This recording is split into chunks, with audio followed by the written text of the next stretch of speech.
Merci d'être avec nous pour 7 jours sur la planète. Ces derniers jours ont été marqués par des événements heureux, comme cette évasion de l'otage Francis Collomb qui a fait preuve d'un incroyable courage. À 63 ans, cet ingénieur français avait été enlevé au nord du Nigeria en décembre dernier par Ansarou, alors que la France préparait son intervention au Mali. L'autre grand titre que nous avons retenu cette semaine, c'est le chaos en Libye. Depuis la chute du colonel Kadhafi en 2011 et l'absence de police et d'armée professionnelle, le pays est livré à la plus grande anarchie. Les milices et les islamistes radicaux se disputent le pouvoir en multipliant les affrontements sanglants. On compte une 50aine de morts au moins cette semaine. Le gouvernement, qui n'a plus de crédibilité, n'arrive pas à rétablir l'ordre. Alors prendre conscience de ces événements à l'extérieur de nos frontières, s'y intéresser, pouvoir en parler, ça ne coule pas forcément de source quand on a 14, 15 ou 16 ans. Cette ouverture sur le monde est rendue possible par des cours aux médias, au collège et au lycée notamment. Un enseignement favorisé depuis 30 ans par le CLEMI, le centre de liaison de l'enseignement et des médias d'information. Evelyne Bévort, directrice déléguée du CLEMI, est avec nous en plateau et nous en parlerons. Mais avant cela, la question des otages français. Ils sont aujourd'hui 7 dans le monde, 4 journalistes en Syrie, 2 au Mali et le prêtre George Vandenbusch, enlevé le 14 novembre au Cameroun. Il a sans doute été emmené au Nigeria voisin par la secte Boko Haram qui a revendiqué sa capture. Boko Haram qui s'était divisé en 2012 pour donner naissance à un groupuscule encore plus extrémiste, Ansarou. Ce dernier cible les chrétiens et les expatriés et n'hésite pas à les exécutés. Ansarou avait ainsi tué ses otages étrangers en mars dernier lorsque l'armée nigériane avait tenté d'intervenir. On savait donc Francis Collomb aux mains de ces jusqu'au-boutistes, d'où cet immense soulagement cette semaine. Anne-Charlotte Tinet. Quand Francis Collomb sort de l'avion, son pas est hésitant, il paraît affaibli. Mais sur son visage, un large sourire. Celui d'un homme qui retrouve enfin les siens après 11 mois de captivité. Poignée de main chaleureuse avec le Premier ministre venu l'accueillir, accompagné de Laurent Fabius. Francis Collomb voulait un retour discret.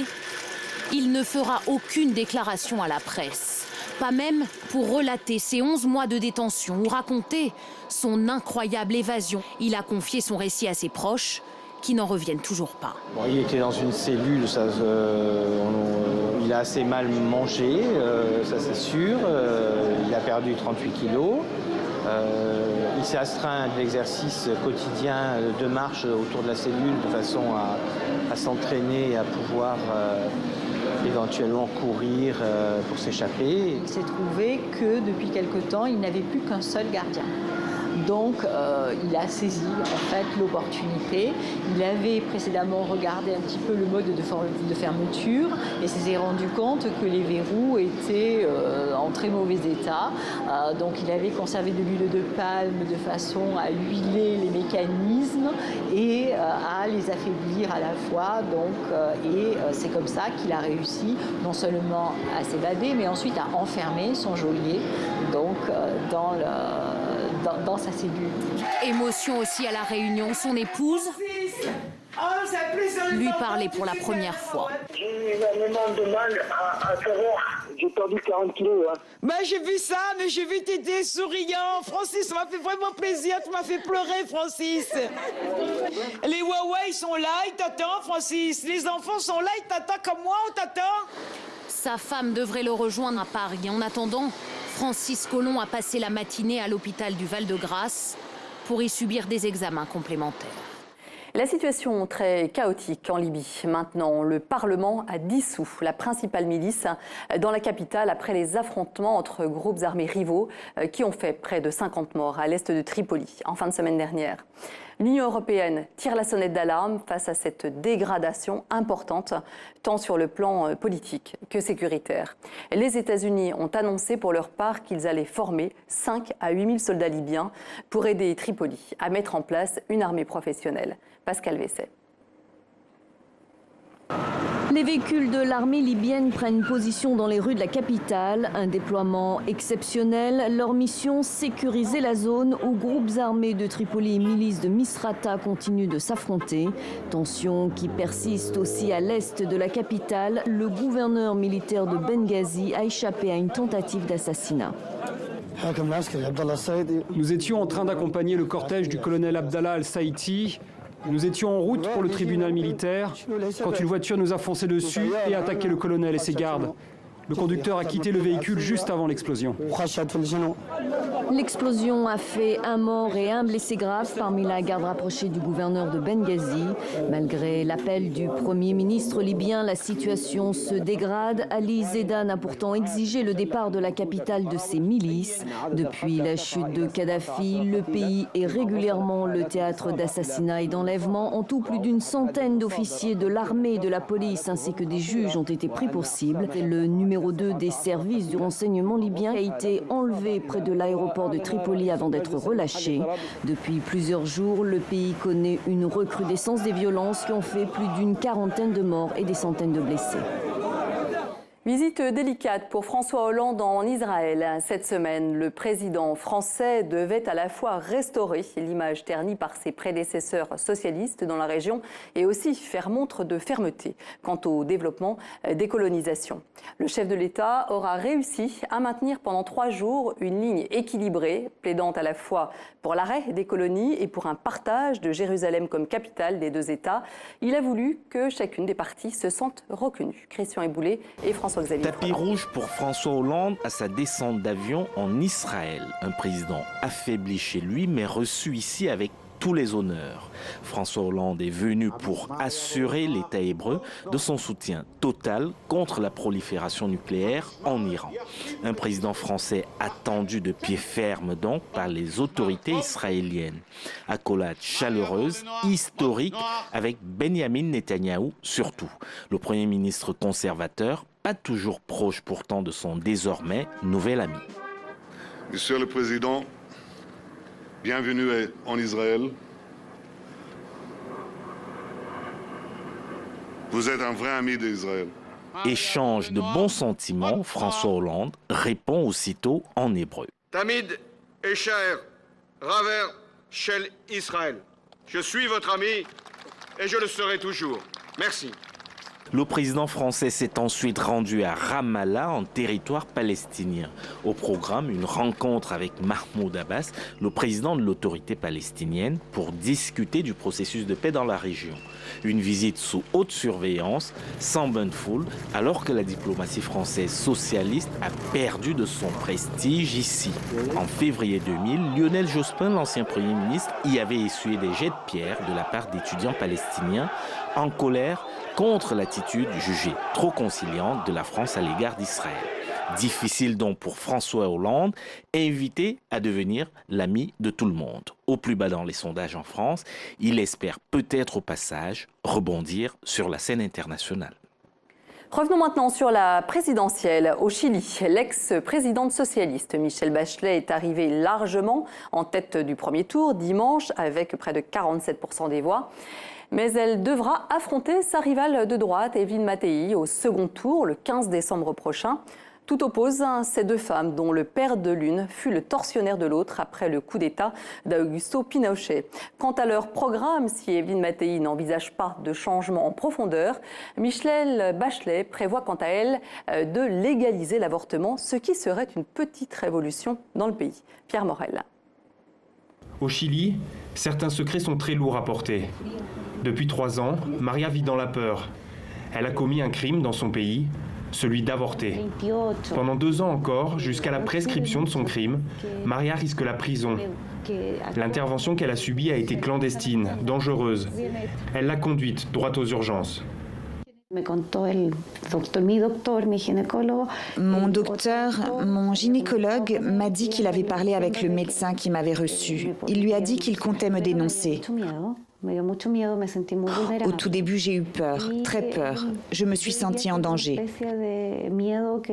Cette peur est tout le temps présente, chaque jour de ma vie.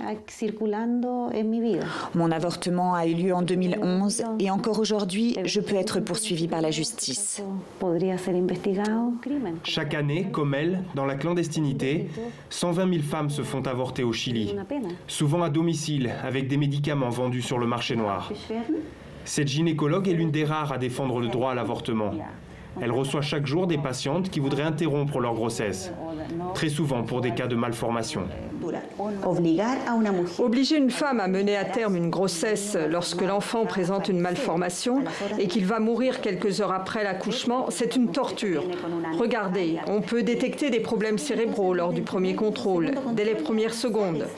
Et dans ce cas, la seule chose que l'on peut offrir à une femme et à sa famille pendant la grossesse, c'est une aide psychologique pour qu'elle supporte cette situation. Vivre en sachant qu'elle porte un enfant qui va mourir juste après la naissance.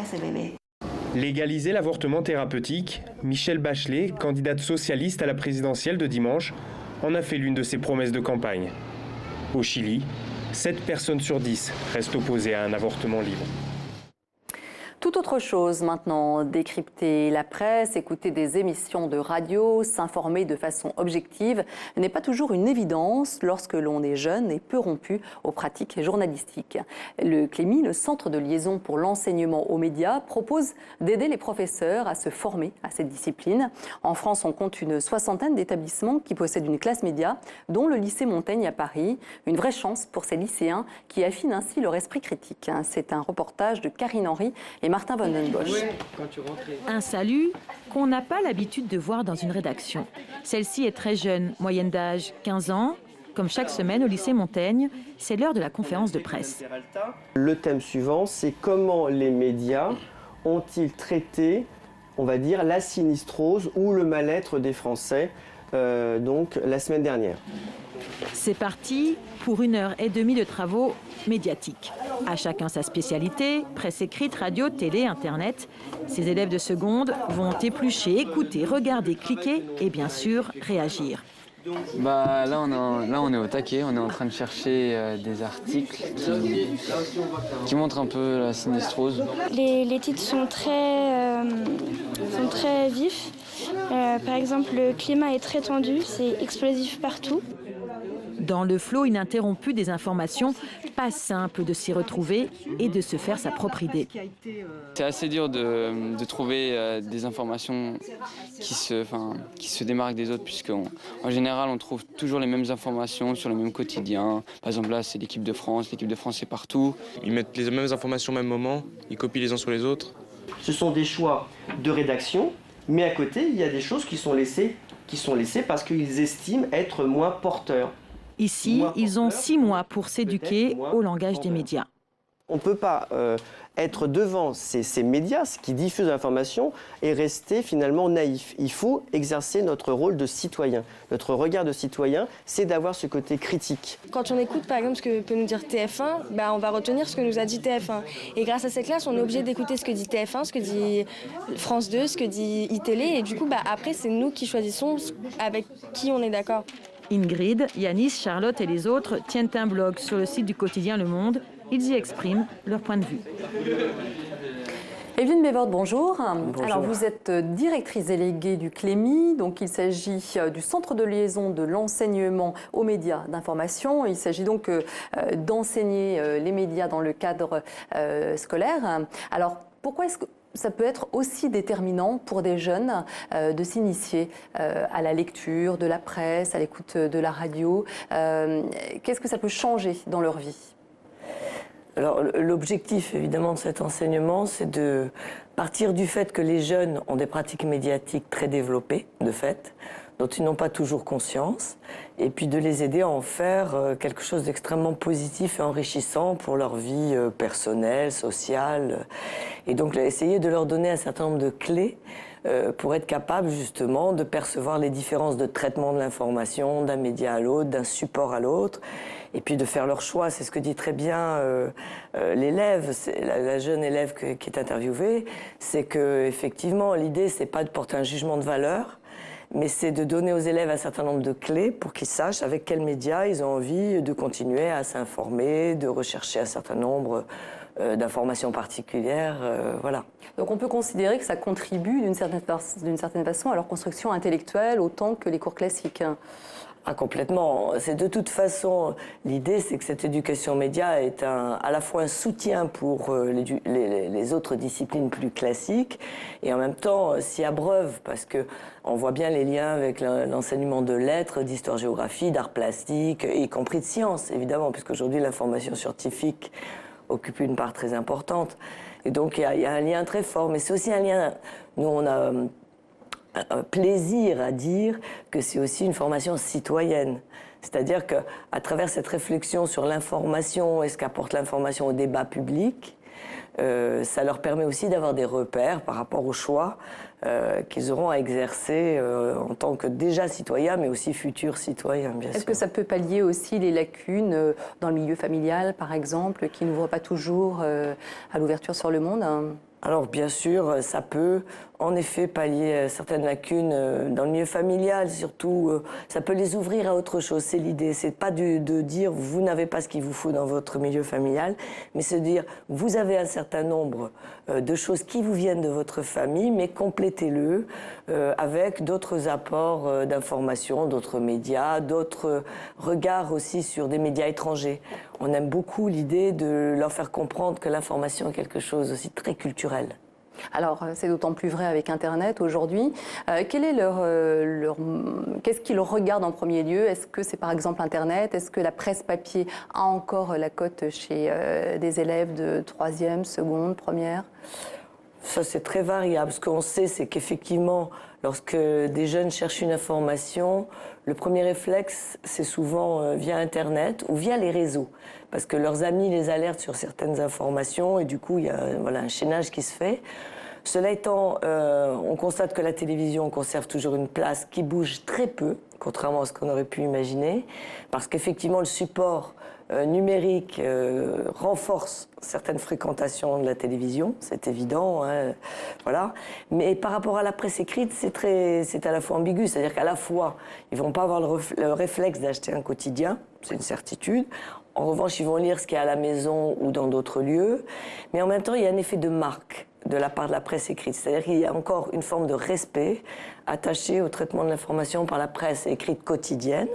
Cela étant, les magazines restent très lus par les jeunes. Alors, ça, votre rôle à vous, c'est d'aider les enseignants à l'apprentissage aux médias. Vous leur donnez quels outils de travail, hein? Alors, donc le CLEMI en tant que tel existe au niveau national, mais au niveau des différentes académies en France. Donc, ce qu'on propose évidemment, ce sont des formations. Alors, formation continue dans la très grande majorité des cas, mais aussi de la formation initiale, et là, il y a un enjeu très important, mais aussi des ressources. Alors, nous publions un certain nombre de ressources, alors à la fois en ligne, mais aussi sous des formes papier, parce que ça reste extrêmement important. Mais on produit aussi régulièrement des DVD autour de la publicité, autour du traitement de l'information par la télévision. Là, il y a eu un certain nombre de ressources qui ont été produites, voilà. Et d'être, en fait, et aussi, on essaye de garder une proximité de terrain avec nos équipes académiques. Alors ça concerne quel enseignant, en fait, les profs d'histoire, les profs de français, est-ce qu'ils sont volontaires? Comment ça se passe? Alors l'idée, c'est que ça concerne l'ensemble des enseignants, hein, depuis l'enseignant de maternelle jusqu'à l'enseignement hyper spécialisé en lycée ou en lycée professionnel. Parce que je pense, enfin c'est un peu l'approche française, c'est de dire que l'éducation média doit être proposée de façon transversale et par des enseignants de disciplines très variées, de façon à ce que chacun se réapproprie au fond une démarche d'analyse, de distanciation et aussi de réflexion sur ce que l'information apporte à leur discipline. Merci Evelyne Bévort. On va revenir vers vous dans un instant après avoir vu ce reportage sur la génération zapping. Aujourd'hui, les jeunes au collège ou au lycée auraient cette faculté de toucher à tout, mais en survolant et non en approfondissant les matières. Leur capacité de concentration serait devenue moindre, tout au plus un quart d'heure, si la plupart des professeurs ne prévoient pas de changer leur mode d'enseignement face à l'évolution de la société. D'autres en voient la nécessité et tentent de trouver les bonnes recettes pour s'adapter. Julie Bécriche et Alexis Jacquet. Difficile de dire ce que Rémi est en train de faire. Écouter de la musique, écrire des mots doux à sa copine, regarder la télé ou bien faire ses devoirs. En réalité, il fait les 4 à la fois. Le problème, c'est qu'en voulant tout faire, Rémi a tendance à survoler les choses, surtout les maths. Enfin, je vais aller trop vite. Donc je lis un peu, je lis le début, je réponds et puis au final j'ai pas la bonne réponse parce que j'ai pas lu tout ce qu'il fallait faire. Et cette difficulté à se concentrer, il la ressent aussi en classe. Sur les bulletins de cet élève de première, c'est devenu une rengaine. Je pense que plus de concentration en classe serait profitable à Rémi avec un point d'exclamation. La génération zapping a-t-elle plus de mal à tenir en place? Rester concentré pendant une longue journée de cours est-il encore possible pour ce public élevé au milieu des écrans? Comme ça, d'accord. Combien de temps au maximum t'arrives à te concentrer sur une même activité? 15-20 minutes, je sais rien. Au maximum? Oui. Quel est le calcul? Le résultat, c'est pas grave. Ce prof de maths a la technique pour garder son public captif. Et sa méthode, il la travaille depuis 6 ans avec ce chercheur qui enregistre certaines séances et analyse tout. T'as oublié, mais ça peut revenir, non? On va commencer le chapitre 4. Première clé, qui concerne le calcul littéral. Capter l'attention de ses troisièmes dès les premières minutes. D'une voix posée, il présente l'objectif et les fait participer. Il y a une ligne qui parle. Laissez-le faire, laissez-le faire. Si on va fois... Il présente un menu, clairement, il explique aux élèves ce qu'ils vont faire et il tourne en permanence comme finalement un berger qui regroupe son troupeau.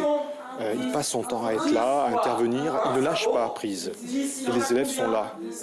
Autre astuce, varier les activités.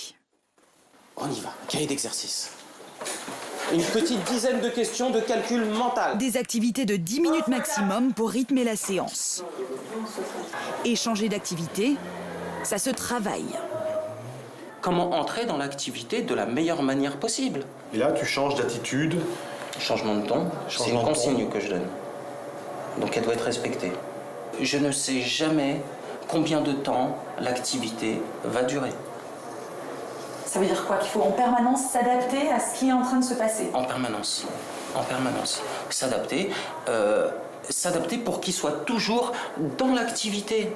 Aboubacar, 6,5 sur 10. Et la méthode semble payante.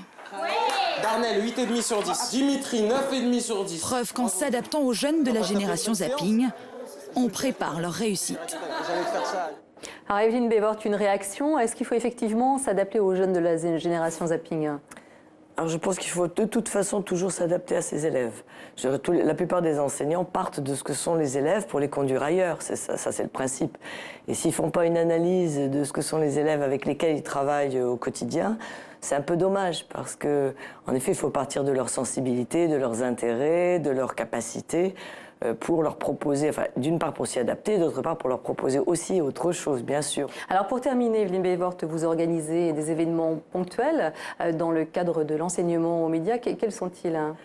Alors, le CLEMI organise beaucoup d'opérations. La plus célèbre d'entre elles, c'est la Semaine de la presse et des médias dans l'école qui arrive à sa 25e édition et qui, quand même, mobilise plus de 4 millions d'élèves chaque année. Ça donne lieu à énormément d'activités au sein des établissements scolaires. L'ensemble des personnels, d'ailleurs, y est associé. Profs, mais aussi beaucoup de documentalistes, conseillers d'éducation, etc. On organise aussi un certain nombre de concours, en particulier un concours de reportage avec Arte, des concours de une, des concours de journaux scolaires et lycéens, enfin des opérations ponctuelles qui permettent aussi d'animer l'année scolaire avec des activités vraiment d'éducation aux médias. Merci beaucoup Evelyne Bévort pour cet éclairage. Merci. Merci. Alors pour terminer cette émission, gros plan sur le Nil, un fleuve mythique qui fait la fierté de l'Égypte mais qui est aujourd'hui au cœur de ses préoccupations. L'Éthiopie a en effet commencé en mai dernier la déviation du Nil en vue de la construction d'un barrage hydroélectrique. Ce projet a entraîné la colère de l'Égypte qui redoute qu'il ne réduise le débit du fleuve. 90% de l'eau utilisée dans le pays provient en effet du Nil et son limon est précieux pour les agriculteurs. C'est un fertilisant naturel bien plus riche que l'eau des puits. Grégory Fontana.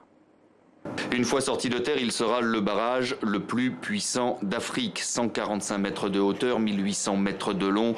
Il fait déjà la fierté de l'Éthiopie qui en fait une priorité nationale. Le projet lui permettra de quadrupler sa production électrique et d'en revendre aux pays voisins. Mais c'est aussi le chantier de toutes les polémiques. Sur place, il bouleverse la vie des riverains. Plus de 5000 ont dû être déplacés. Ils manifestent régulièrement sur le site. Mais là où la colère est la plus sensible, c'est bien dans les pays situés en aval. Le Nil traverse en effet le Soudan et l'Égypte avant de se jeter en Méditerranée. Au pays des pharaons, le projet pharaonique inquiète en premier lieu les agriculteurs. Cette eau est un don de Dieu. Nous l'utilisons pour irriguer nos champs, nous l'utilisons pour tout. Maintenant, si les Éthiopiens construisent ce barrage, nous ne sommes même pas sûrs qu'ils vont continuer à nous approvisionner en eau. Peut-être qu'ils vont tout garder pour eux. 90% de l'eau utilisée en Égypte provient du Nil. Si son débit venait à diminuer, les agriculteurs devraient se tourner vers les nappes phréatiques, beaucoup moins riches en minéraux et surtout beaucoup plus limitées. Les autorités égyptiennes parlent d'ailleurs de réserves stratégiques. La sécurité nationale de l'Égypte dépend de cette eau. Cela fait des centaines et des milliers d'années que c'est le cas. Et la quantité d'eau qui nous parvient du fleuve n'est déjà pas suffisante.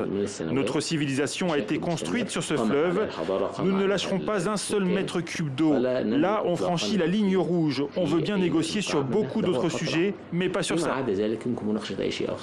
Le projet de construction est donc non négociable pour les Égyptiens. Le Caire s'appuie notamment sur des traités lui garantissant des droits historiques sur le Nil, des textes contestés par les pays riverains. Voilà, c'est ainsi que se referme cette émission. Merci à vous de l'avoir suivi. Vous pouvez bien sûr retrouver comme chaque semaine les dossiers pédagogiques pour enseigner et apprendre le français avec des fiches pour la classe. La semaine prochaine, vous retrouverez à cette même place Demet Korkmaz. À bientôt.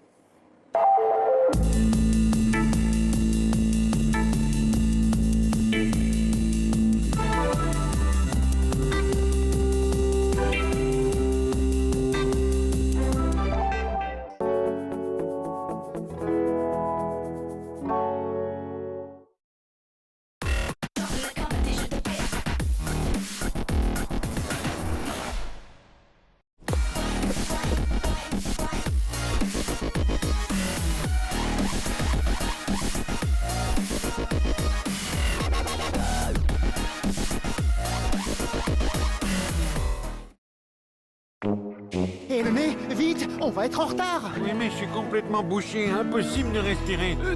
Besoin d'une solution rapide pour dégager le nez?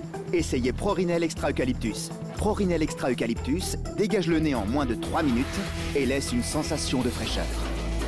Ouais. Prorinel Extra Eucalyptus dégage le nez en moins de 3 minutes. Si on était tous des médecins ou tous des pharmaciens, ça se verrait, non? Comme ce n'est pas le cas, se soigner soi-même peut être un risque.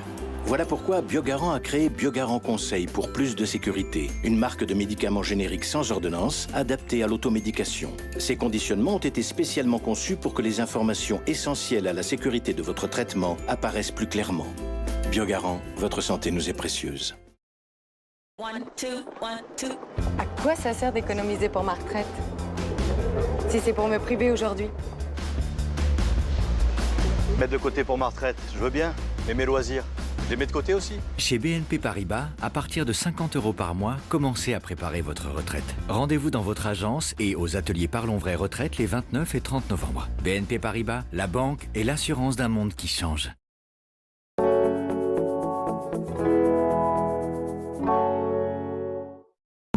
C'est amusant. C'est simple. C'est progressif. Stimulant. C'est gratuit. C'est incroyablement efficace.